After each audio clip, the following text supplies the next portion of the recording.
ஓம் குருவே சரணம். வாத்தியார் மகராஜிக்கு ஜெய். இன்று குருவருளாலும் ஒற்றியூரார் தியாகரோட அருளாலும் நாம் அந்த கால ரகசியம் என்ற பதிவேட்டில் பதிவு பண்ணக்கூடிய கருத்துக்கள்,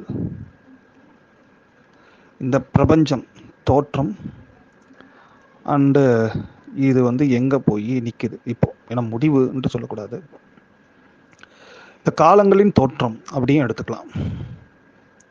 இது நிறைய இதோட டீட்டெயில்ஸ் இந்த விஞ்ஞானிகள் நிறைய கொடுத்துருப்பாங்க. ஆனால் நம்மளோட இந்து தர்மப்படியும் நம்மளோட புராணங்களில், குறிப்பாக பாகவதம், விஷ்ணு புராணம், இந்த மாதிரி புராணங்களில் இந்த கால அளவீடெல்லாம் அற்புதமாக கொடுத்துருக்காங்க. அதை விஞ்ஞானிகளும் இப்போ கிட்டத்தட்ட ஒத்துக்கிறாங்க. காரணம், அவங்க கண்டுபிடிக்கக்கூடிய அந்த காலங்கள் இருக்குது பாருங்களேன், இந்த மாதிரி இந்த பிக் பேங் தேரின்ட்டு சொல்லுவாங்க. அதாவது அந்த பிரபஞ்ச வெடிப்பு அப்படிலாம் அவங்க சயின்ஸ் படி பார்த்துட்டிங்கன்னா ஏதேனும் ஒன்று அத்தாட்சி ஆதாரம் வச்சு தானே அவங்க எல்லாத்தையும் அளவீடு பண்ணுறாங்க. அதுக்கு காலம், இந்த காலத்தில் இப்படிலாம் நடந்திருக்கலாம், அது கூட யோகம்தான், கன்ஃபர்மேஷன் எதுவுமே கிடையாது. சரி, அப்போ அவங்க ஒரு கால்குலேஷன் பண்ணி ஒரு சில கருவிகள் மூலிமா இந்த காலத்தை கணக்கிடுறாங்க வச்சுங்களேன். காலத்தை கணக்கீடும் பண்ணுறது என்ன அப்படி பார்த்துட்டிங்கன்னா, இந்த பிரபஞ்சம், இந்த பூமி கிட்டத்தட்ட ஒரு 450 கோடி ஆண்டுகளுக்கு முன்னாடி இந்த மாதிரி எரிமலையாக இருந்தது அப்படின்ட்டுலாம் ஒரு சில விஷயங்கள்லாம் உண்டு இல்லையா.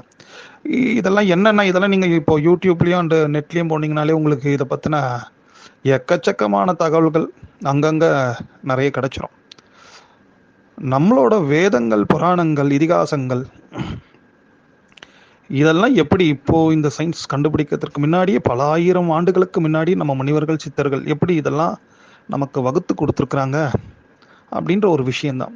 ஏன்னா நம்மளோட பாரம்பரியம், நம்மளோட தர்மம், நம்ம தர்ம நெறிப்படி நம்ம முன்னோர்கள் சொன்ன விஷயத்தையே நம்ம காலத்தால் மறந்துட்டே வரோம். அது ஒரு நல்ல விஷயம் இல்லை.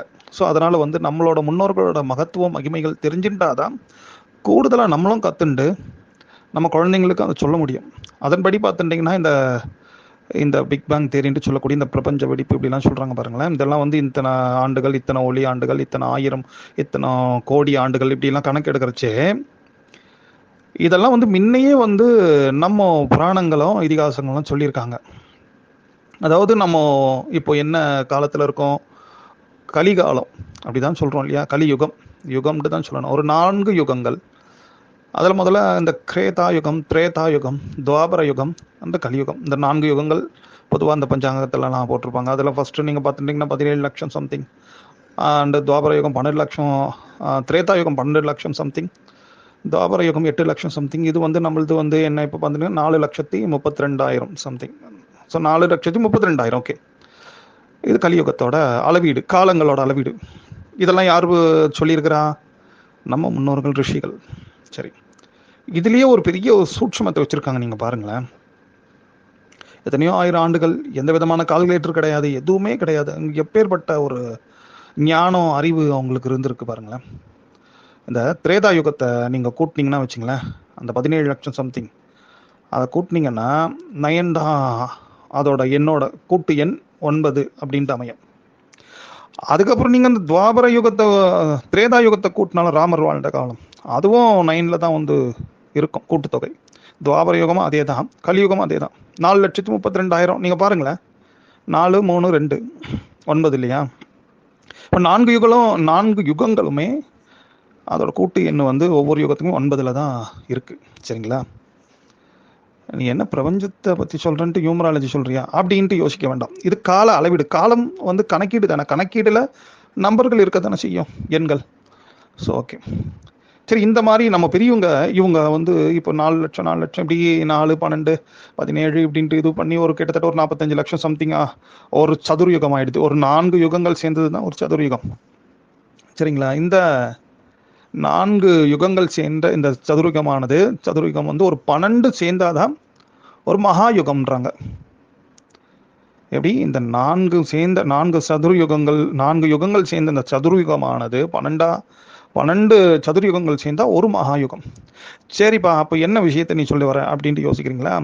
அந்த மகாயுகம் இருக்கு பாருங்களேன், இந்த சதுர்யுகங்கள் எல்லாம் வந்து ஒரு 12 சேர்ந்ததுன்னா நீங்கள் இப்போ இந்த கால்குலேட் பண்ணீங்கன்னா இந்த கால்குலேஷன் எங்கே இருக்கு? நீங்கள் ஒரு பஞ்சாங்கத்தில் 4 யுகங்களோட கால அளவைகள் போட்டிருப்பாங்க. இப்போ உதாரணத்துக்கு நம்ம பூமி வந்து கலியுகம் வந்து 4,32,000ன்ற மாதிரி இந்த 4 ஒவ்வொரு யுகத்துக்குமே கால அளவீடு போட்டிருக்காங்க இல்லையா? இது எல்லாமே கூட்டினீங்கன்னா ஒரு எண்ணு வரும் பாருங்க, அதான் 9. அதே அந்த ஒரு சதுர்யுகம் கூட்டினாலும் 9 வருது இல்லையா? ஒரு மகாயுகத்திலேயே நீங்கள் கால்குலேட் பண்ணாலும் 9 வரும். அதே மாதிரி இந்த ஒரு மகாயுகம்ட்டு இருக்கு பாருங்க. இந்த மகாயுகம் வந்து ஒரு 71 மகாயுகங்கள், 1 2 இல்லைங்க, 71 மகாயுகங்கள் கூடியது தான் ஒரு மன்வந்திரம் அப்படின்ட்டு. இந்த கால அளவைகளுக்கு பேர்லாம் வச்சிருக்காங்க, இது யுகம் இது மன்வந்திரம் அப்படின்ட்டு. எப்படி 71 மகாயுகங்கள் கூடியது ஒரு மன்வந்திரம். மன்வந்திரம் மீன்ஸ் என்னன்னா, நம்ம அடியார்களுக்கெல்லாம் பெரும்பாலும் தெரிஞ்சிருக்கோம். இந்த 14 மனுக்கள்ல இன்னைக்கு வந்து ருத்ர சாவரணி மனுவோட ஒரு அற்புதமான நாளும் இருக்கு இந்த நாளில். அதனால அவங்கள பற்றி யோசிக்கிறதே ஒரு மகாபாக்கியம் தானே. ஸோ அப்போ ஒரு மன்வந்திரன்றது 71 மகாயுகம். சரிப்பா, 9 வந்து தான் எல்லா எப்படி கால்குலேட் பண்ணாலும் 9 தான் வரும். பட் ஆனால் இங்கே பாருங்க 71ன்றது மன்வந்திரம். 71 மகாயுகங்கள் கூடிய ஒரு காலம் தான் ஒரு மன்வந்திர காலம், அவரோட ஆட்சி காலம்ன்றாங்க பெரியவங்க. இதெல்லாம் யார் சொல்றாங்கன்னா அந்த ரிஷி பெரியவங்க. சரி, அப்போ நீங்க பார்த்துட்டீங்கன்னா அந்த 71 மகாயுகங்கள் கூடிய ஒரு மன்வந்திரம் இருக்கு.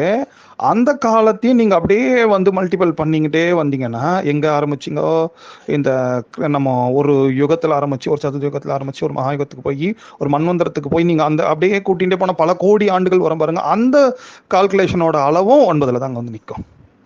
சரிப்பா, அப்போ 71 மகாயுகம் கூடிய ஒரு மன்வந்திரம் எப்படின்னா ஒரு 14 இந்த மன்வந்திரர்கள் எத்தனை பேர் இருக்காங்க நீங்க அப்படி பார்த்துட்டீங்கன்னா 14 மனுக்கள் இருக்காங்க. சரிங்களா? அப்போ 16 71 யுகங்களா எடுத்துட்டு அதையும் அப்படியே கால்குலேட் பண்ணீங்கன்னா பிளஸ் அப்படி போட்டுட்டே போனீங்கன்னா அந்த வேர்டு அந்த எண்ணோட கடைசி மதிப்பும் 9 தான் நிற்குதுங்க. எவ்வளோ பெரிய விஷயம் பாருங்களேன். எப்பேற்பட்ட ஒரு பெரிய ஒரு அறிவில் சிறந்து, அதாவது பரமாத்மாவோட தன்னை இணைச்சுண்டு இதெல்லாம் வந்து எந்த விதமான இன்ஸ்ட்ருமெண்ட் இல்லாமல் அந்த காலத்தில் நம்ம பெரியவங்க இந்த பஞ்சாங்கத்தை கணிக்கிறச்சே எவ்வளோ விஷயங்கள், எவ்வளோ இந்த கால அளவீடெல்லாம் வச்சுருக்காங்க பாருங்க.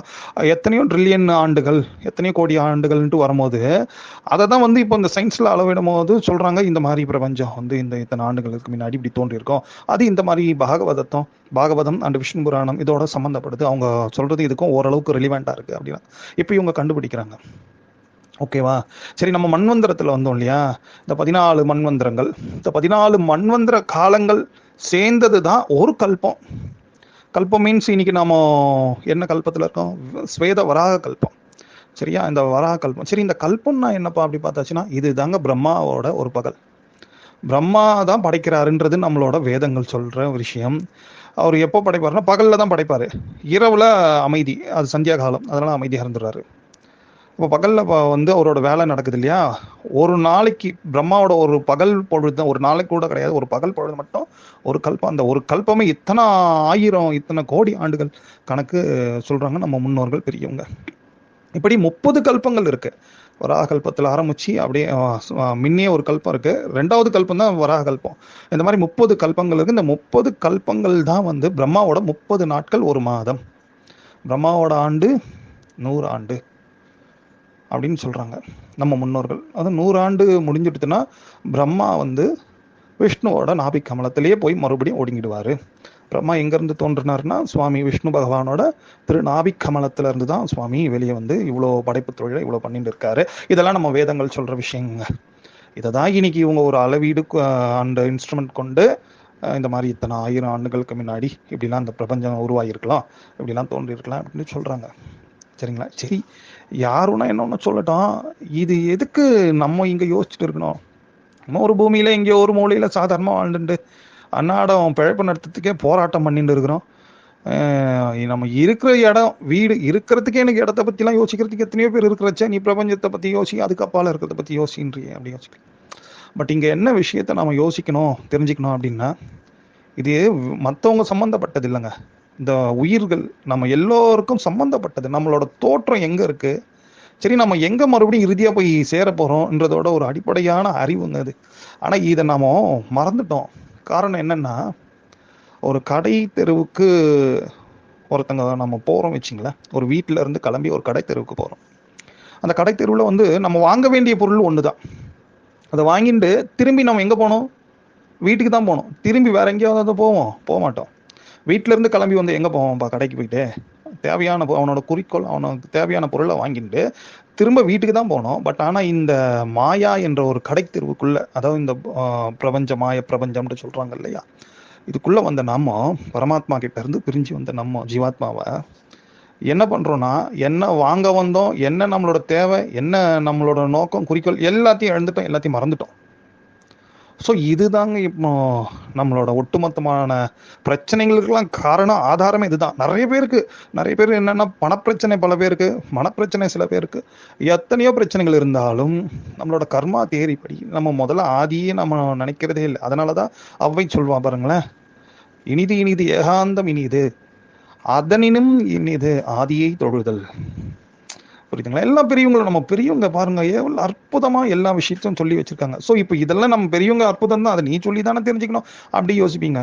இதை எதுக்காக சொல்ல வரோம் அப்படின்ட்டு நீங்க பார்த்துட்டீங்கன்னா, இந்த ஆதியும் கிட்டத்தட்ட இந்த சைக்கிள் போயிட்டே இருக்கிறது எல்லாமே இந்த 9 என்ற எண்ணம் வச்சுட்டு தான் போயிட்டு இருக்கு. பாருங்களேன், இந்த 9 என்ற எண்ணம் என்னன்ட்டு நீங்க பார்த்துட்டீங்கன்னா, இந்த நவகிரகங்களை வந்து குறிக்கிடலாம்.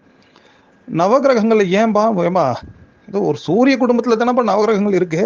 நீ அண்டவெளி, கேலக்சி, அதுக்கப்புறம் அப்படி போயிட்டே இருந்தாச்சுன்னா அங்கெல்லாம் எங்கப்பா நவகிரகங்கள் வேலை செய்வாங்க? யோசிக்கலாம். எல்லா இடத்துலையும், எல்லா அண்டங்கள்லயும் கண்டிப்பா நவகிரகங்கள் அங்கங்க இருந்துதான் இயக்கின்றே தான் இருக்கிறாங்க. ஏன்னா நவகிரகங்கள் யாருன்ட்டு நீங்க பார்த்துட்டீங்கன்னா, ஒரு செயல்ன்ட்டு ஒண்ணு நடந்ததுன்னா அந்த செயலுக்கான பதிவு இமிடியேட்டா நடக்குதுங்க. அது என்ன ஒண்ணா நம்ம மனசுலதான் நினைச்சோம், எவனுக்குமே தெரியாது. நம்ம ஒரு தவறான எண்ணம் நினைச்சாலும் பதிஞ்சிரும், நல்ல எண்ணம் நினைச்சாலும் பதிஞ்சிரும். So everything once recorded. எதுக்கு இதெல்லாம் ரெக்கார்ட் பண்ணுங்கிறாங்கப்பா? என்னப்பா இது ஏதோ போனை விட்டு கேட்குற மாதிரி இருக்கு அப்படி யோசிக்காதீங்க. இங்க என்ன விஷயம் இங்கன்னா, இந்த ரெக்கார்ட் பண்ணி கொடுக்கறது யாரு பார்த்தாச்சுன்னா, இவங்க தான் சுவாமியோட பிரதிநிதிகளா, அந்த ஆதியோட பிரதிநிதிகளா அந்த நவகிரகாதிபதிகள் இருந்து எல்லா விஷயங்களையும் ரெக்கார்ட் பண்ணிக்கிறாங்க. ஏன் ரெக்கார்ட் பண்றாங்க? நம்ம பண்ணதை ஒன்ன கூட மிஸ் பண்ணாம திருப்பி நம்ம கொடுக்குறாங்க. அது நன்மையாகட்டும் தீமையாகட்டும். ஸோ அதனாலதான் இந்த பெரியவங்க நல்லதையே நல்லதையே பேசு, நல்லதையே சொல்லு அப்படின்றதுக்கான காரணங்கள் எல்லாம் இதுதான். நம்மளை சுத்தி எப்பயும் ததாஸ்து தேவதைகள் இருப்பாதா நம்ம வேதம்லாம் சொல்லுது இல்லையா? ததாஸ்து தேவதைகள்னா அப்படி ஆகுக. ஸோ அங்க என்ன விஷயம், நீங்க அங்கேயும் நீங்க பார்த்துட்டீங்கன்னா, நம்மளை சுத்தி இருக்கக்கூடிய அந்த தத்தாஸ்து தேவதைகள், நம்மளோட புராணங்கள், இதிகாசங்கள் எல்லாமே வந்து எல்லாத்தையுமே வந்து தேவதைகள் ஒரு விசேஷமானவங்களா தான் நம்ம குறிப்பிடுறோம். அதை தான் இந்த சயின்ஸ் வந்து இது பிளானட், இது ஒரு தேரி, இது இப்படி அப்படின்ட்டு ஒரு அளவீடுகள் மூலியமா சொல்றாங்க வச்சுங்களேன். ஸோ அந்த மாதிரி இந்த தேவதைகள்லாம் என்ன பண்றாங்கன்னா, எல்லாத்தையும் அப்படியாக சொல்ற மாதிரி தான் நம்மளை சுற்றி இருக்கக்கூடிய, நம்ம உள்ளேயும் சரி வெளியிலையும் சரி, நம்ம செய்ய போற எல்லாத்தையுமே வந்து பதிவாயிட்டே இருக்கிறதுன்ற ஒரு விஷயத்த மட்டும் நம்ம எல்லாருமே புரிஞ்சுட்டா யாராவது தப்பு பண்ணுவோமா? ஸோ அதுக்காக தான் இந்த ஒரு விஷயம். சரி, நவகிரகங்கள்ல இந்த 9 நவகிரகங்கள், அதனால தான் இது எல்லா அண்டங்களும் வந்து இந்த மாதிரி இந்த கர்மா தேரியை பதிவு பண்ணிட்டே இருக்காங்க நவகிரகங்கள். ஓகே, அதுலயும் இந்த 9 என்ற எண்ணு யாரை குறிக்குதுன்னு நீங்க பார்த்துட்டீங்கன்னா, செவ்வாய் பகவானை குறிக்கும். இந்த செவ்வாய் பகவான் யாரு பார்த்துட்டீங்கன்னா, இவர் தான் ஆற்றல். இதை தானே இந்த சயின்ஸ் வந்து எனர்ஜி E=mc². அப்புறம் அந்த ஐன்ஸ்டைன் பெரியவங்க இவங்கெல்லாம் என்ன ஒரு நிறைய விஷயங்கள் எல்லாம் சொல்லியிருப்பாங்க பாருங்க. ஆற்றல் தான் அணுவில் இருக்கு, அந்த இதுதான் இப்படி அண்டங்கள், பேரண்டங்கள், ஸோ சம்திங் அப்படியே விரிஞ்சுட்டே போகுது. அப்ப எங்க பாருங்க, எங்க நிற்கிறாங்கன்னா நவகிரகத்துல இந்த செவ்வாய் பகவானோட அனுகிரகத்தால தான் எல்லாமே. அதனாலதான் காலபுருஷ தத்துவப்படி 12 ராசி கட்டங்கள்ல முதல் ராசியா இருக்கக்கூடியவர் அந்த வீடு செவ்வாய் பகவானோட வீடு, மேஷம். ஸோ இவ்வளோ ஒரு விஷயங்கள் உண்டுங்க. சரிப்பா, இதெல்லாம் ஏதோ ஒன்று சொல்லிட்டு வந்த டைம் பாஸ் ஆகிற மாதிரி என்ன விஷயத்த கடைசியாக சொல்ல வர அப்படின்ட்டு ஒரு எல்லாருக்கும் உள்ள தோணும். அதையும் அடியன்னு சொல்ற பாருங்க, குருவர்களால இப்பேற்பட்ட கால கணிதம் கொண்ட நம்ம முன்னோர்கள், நம்மளோட ரிஷிகள், சித்தர்கள், அவங்க வகுத்து கொடுத்தது தான் இந்த பஞ்சாங்கம். இங்க தான் நம்ம ஒரு மெயினான இடத்துக்கு வரோம். இந்த பஞ்சாங்கம் மீன்ஸ் இப்போ என்னன்னா, அங்கே இருந்து அப்படியே உருண்டோடி இந்த கால கணக்கு, கால பதிவேட்டை அப்படியே எடுத்துட்டே டிராவல் ஆகி வந்துட்டே இருக்கிறது தான் இப்போ நமக்கு ஒரு பஞ்சாங்கம். இந்த பஞ்சாங்கத்துல நீங்க பாருங்களேன், இந்த ஒரு சங்கல்பம் பண்றோம் வச்சுங்களேன், இந்த ஸ்வேத வரா கல்பே வைவஸ்வத மன்வந்திரே ஜம்புத் வீவே என்னன்ட்டு நீங்க நல்லா யோசிங்களேன். இந்த ஸ்வேத வரா கல்பன்ற ஒரு கல்பத்துல தான் இருக்கா, 2வது கல்பம் அது. இந்த வைவஸ்வத மனு 14 மனுக்கள்ல 7வது மன்வந்திரம் இருக்கக்கூடிய இந்த வைவஸ்வத மனு காலத்துல இருக்கிறோம். ஜம்புத் வீபேனா ஒரு இந்த என்ன சொல்றது, இந்த தீவுகள்ன்ட்டு சொல்றாங்க. அதை இப்போ அமெரிக்கால இருந்தா கிரௌஞ்ச தீபே அப்படின்ட்டு சொல்லணும். இப்போ நம்ம பாரத்ல இருக்கோம்னா இந்த ஜம்புத் தீபே பாரத வருஷே பரத கண்டே கலியுகே அப்படின்ட்டு தான் அது பாருங்க அப்படியே வரும். எந்த யுகத்துல இருக்கோம்? கலியுகத்துல இருக்கோம். அப்புறம் வந்து என்ன சொல்லுவோம் பார்த்துட்டிங்கன்னா, திதியை சொல்றோம், வாரத்தை சொல்றோம், நட்சத்திரத்தை சொல்றோம், அப்புறம் வந்து பார்த்தா கரணம், யோகம் எல்லாத்தையும் சொல்றோம். எதுக்கு இதெல்லாம் சொல்றோம்? ஒரு பூஜை ஒன்று ஆரம்பிக்கிறதுச்சே இதெல்லாம் சொல்லிட்டு தான் பண்ணணும்னு நம்ம பெரியவங்க சொல்லியிருக்கிறாங்க. சரி, அதனால தான் இதுக்கு பேர் வந்து சங்கல்பம்னு சொல்றாங்க. சங்கல்பம் பண்றோம், எல்லாரும் சங்கல்பம் பண்ணிக்கோங்க அப்படின்னு சொல்லிட்டு அந்த சங்கல்பத்துக்கு முடிவில் இந்த காரியம் அத்தியகரிஷே, இந்த மாதிரி ஒரு ஹோமம் பண்ண போகிறேன் அத்தியகரிஷே, இல்லை ஒரு தர்ப்பணம் பண்ணுறேன், தர்ப்பணம் வந்து தில தர்ப்பணம் அத்தியகரிஷே, ஒரு பூஜை பண்ணுறேன், அது சொல்லிட்டு அப்படி சொல்கிறோம் வச்சுங்களேன். எதுக்கு நான் பண்ணுறதே நல்லது தான், ஒரு ஹோமன்றது நல்லது, ஒரு தர்ப்பணன்றது நல்லது, ஒரு பூஜான்றது நல்லது. இதை எதுக்கு இந்த காலத்தில் இதெல்லாம் நான் பண்ணுறேன்ட்டு சொல்லிட்டு பண்ணால் தான் சுவாமிக்கு புரியுமா? இல்லை சுவாமிக்கு அப்போ தான் காதில் போய் கேட்குமா? நான் நல்லதுன்ட்டு தோணுது, நான் பண்ணுறேன், இதெல்லாம் சொல்லிட்டு தான் பண்ணணும். என்ன விஷயம், என்ன விதி?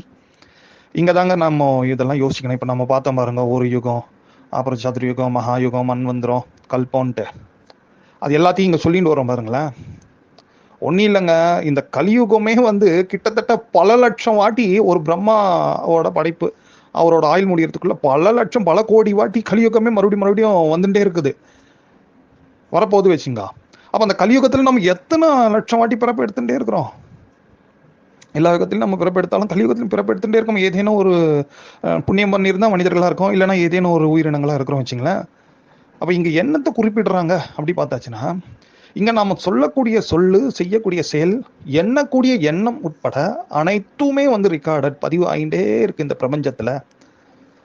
ஸோ ஆல்ரெடி நம்ம ஏற்கனவே ஒரு பிறப்பில் பிறந்து நம்ம பதிவு பண்ணி வச்சுருவோம். இந்த மாதிரி இதே மாதிரி ஏதாவது அடியன் இதே மாதிரி பேசியிருக்கலாம், நீங்கள் பல பேர் கேட்டிருக்கலாம், இதே மாதிரி சத்குரு வாத்தியார் வந்து நம்மளெல்லாம் அரவணைச்சிருக்கலாம். இப்படி நடந்துகிட்டே தான் இருந்திருக்கு ஒவ்வொரு. அதனால தான் பெரிய வாத்தியார் அந்த நம்ம இடியாப சித்த சுவாமிகள் சொல்கிற விஷயம் என்னன்னா, இந்த பிரபஞ்சத்தில் இந்த உலகத்தில் எல்லாமே நடந்தது தான் நடந்துகிட்டே இருக்கு அப்படின்வாங்க. சரி, அப்போ இந்த சங்கல்பத்துக்கும் அங்கேயும் என்ன ஒரு ரிலிவன் தொடர்பு ஏற்படுதுன்னு நீங்கள் பார்த்துட்டீங்கன்னா, இதே மாதிரி இதே காலம், இதே மன்வந்திரம், இதே கல்பம், இதே மாதிரி நம்ம அந்த ஒரு யுகத்திலையும் அந்த ஒரு காலத்திலையும் நம்ம எதையும் பண்ணியிருப்போம் இல்லையா, அதை வந்து ஒரு இதோட சேர்த்து ரிலேவேட் பண்ணிவிடுங்க. எப்படி உங்களுக்கு சொல்கிறது உங்களுக்கு ஈஸியாக புரியணுன்னா பாருங்க, நீங்கள் நம்ம ஒரு ஃபோனு இப்போது எல்லார் கையிலையும் இருக்குது. இந்த ஃபோனில் வந்து அநேக விதமான பதிவுகள் நம்ம வந்து டேட்டாஸை வந்து சேவ் பண்ணிகிட்டே இருக்கோம். அது போட்டுகிட்டே இருக்கும். ஒரு 1000 ஃபோட்டோ 10,000 ஃபோட்டோ உள்ளே ஏற்றுறோம் வச்சுங்களேன். நம்ம இதை உடனே தேடி எடுக்கணும்னா எப்படி எடுப்போம்? சர்ச் போய் அது ரெலிவெண்ட்டாக நம்ம அது டைப் பண்ணால் வருது வச்சுங்களேன். அதே வந்து இந்த டேட்டாக்கு வந்து நம்ம ஒரு டைட்டில் கொடுத்து நம்ம சேவ் பண்ணி வச்சுருந்தா அந்த டைட்டில் டைப் பண்ணும் போது இமீடியட்டாக அந்த டேட்டாஸ் வந்து நமக்கு வந்துடுது இல்லையா. ஸோ இது போல தான் நம்ம பல யுகங்கள் பல லட்சம் பிறவிகளில் நம்ம பண்ண நல்ல விஷயங்கள் எல்லாம் இப்போ நாம் இந்த சங்கல்பம் மூலயமா அதோட போய் நம்ம கனெக்ட் ஆயிடுறோம். அப்போ நான் தொடர்ந்து பண்ணிகிட்டே தான் இருக்கிறேன், சுவாமி நீ கொஞ்சம் எனக்கு கருணை பண்ணு, அதனால் நீ எனக்கு கொஞ்சம் ஹெல்ப் பண்ணு. இப்போ எனக்கு என்னன்னு நம்ம பொதுவாக அந்த சங்கல்பத்தில் கடைசியாக ஒரு இது விட்டு மாதிரின்னு போட்டுடுறோம் பாருங்களேன். ரொம்ப அல்பத்தனமாக தான் இருக்கும் இந்த பிரபஞ்சத்தோடு அது யோசிக்கிறச்சு. ஆனால் தனிப்பட்ட வாழ்க்கைக்கு அது ரொம்ப தேவை. என்னென்னலாம் கேட்போம் பாருங்க, தைரியம், வீரியம், ஆயுள், ஆரோக்கியம், ஐஸ்வர்யம், இதெல்லாம் இப்போ வாழ்கிறதுக்கு தேவை. அதனால் என்ன பண்ணுவோம், ஏதேனும் ஒரு அக்னி காரியம் பண்ணுறோன்னா, இந்த அக்னி காரியம் எதுக்கு, ஒரு மிருத்யுஞ்சரம் பண்ணால் எங்களுக்கு ஆயுளை வளர்த்தக்கூட, அண்டு இந்த மாதிரி குழந்தை பாக்கியம்னா குழந்தை கிடைக்கட்டும், திருமண பாக்கியம். ஸோ இப்படி சொல்லி நிறைய விஷயங்கள் வந்து நம்ம சங்கல்பத்தில் சேர்த்துக்கிறோம். பட் ஆனால் உண்மையிலே வந்து நம்ம இந்த காரியம் பண்ண போகிறோம், சுவாமி எனக்கு எது நல்லதோ அது நீ பண்ணுன்ற சங்கல்பம் என்னைக்கு நமக்கு வந்துடுதோ, மனசுக்குள்ளே வந்துடுதோ, அப்போவே நம்ம எந்த விதமான கர்மா பதிவுலேருந்து மோஸ்ட்லி வந்து வெளியில் வந்துடுவோங்க. ஏன்னா சுவாமி என்ன சொல்கிறாருன்னா, நீ கேட்ட நான் கொடுத்துட்டேன், அவ்வளோதான். அதன் பின் விளைவுகளை நீ தான் அனுபவிச்சுக்கணும். ஆனால் நம்ம நிறைய பேர் அதுதான் அதோட விஷயம் தெரியாது, நம்ம கர்மாவோட பேக்ரவுண்ட் தெரியாமல் நம்ம வந்து வேண்டி போய் மாட்டிக்கிறது. ஆனால் அப்போ என்ன தான் ஏன் பண்ணுறது, இப்போ வந்து ரொம்ப நாளாக குழந்தை இல்லை, உங்களுக்கு குழந்தை இல்லாத ஒரு பெரிய வேதனை இல்லையா, நீ பாட்டு வேண்டக்கூடாதுன்னா எப்படி ஆகுதுன்னா, அந்த குழந்தை பிறப்புக்கு அப்புறம் அவங்களுக்கு சில நிகழ்வுகள்லாம் ஏற்படணுன்றது விதி இருப்பின் அந்த விதியை யார் அறிவா? இறைவன் மட்டும்தான் அறிவார்.